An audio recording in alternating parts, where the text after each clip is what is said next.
Good evening mga idol. Yan yung traffic kanina daw sa Dampalit. Mga 2:30 no. 2:30 ng tanghali ng hapon. Ayan mga idol. Ay panakanakan traffic dito sa may ibabaw ng Dampalit. Habang nanonood ko kanina, ayan mga idol, kung nakikita nyo no, mismong sa tulay ng Dampalit sila humihinto no. Dahil yung kabila nito mga idol, yung ibaba niyan talagang ano pa yan, under construction no, construction pa no. Kasi nga dahil dito sa tubig ba na nangyari nung nakaraan na siguro mga 3 araw nangyayari yung baha na yon. Ayan, nung paghupa ng baha, ito naman sila mga idol, yung kanilang kalsada ay ginagawa na no, para sakaling yung ating ano no, yung baha medyo mapigil-pigilan kahit papaano mga idol. Ayan, konting tiis lang itong ating mga ano dito, ang ating mga driver no. Yung iba nagkakamot na sa ulo, siyempre natitingga yung kanilang lakad, yung iba nagmamadali mga idol. Kaya yan no, kabilang panig mo na yung pinapauna, yung parting ano, kaliwa no, papuntang weste no. Ayan, kaya pagkatapos naman yan mga idol, yung kabila niyan naman uusad naman yan, yung kanan yan panorte na no. Panorte ang ano niyan, ang labas niyan mga idol, doon na yan sa may Bando Bulacan ano. Doon magaganda-ganda na yung kalsada ng mga idol.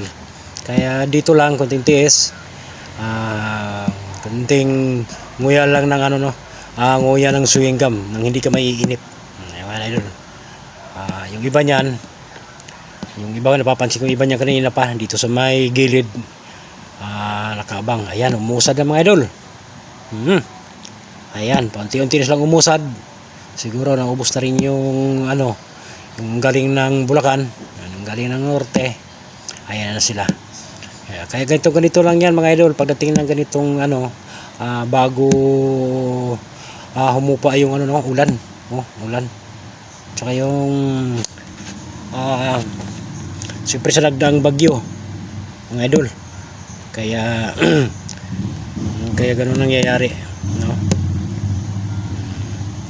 Kaya itong mga kababayan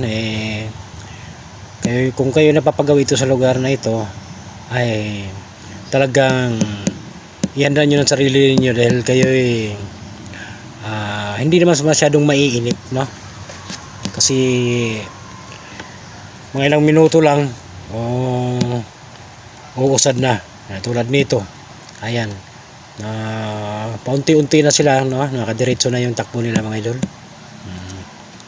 Kaya ayan, ang ganda yung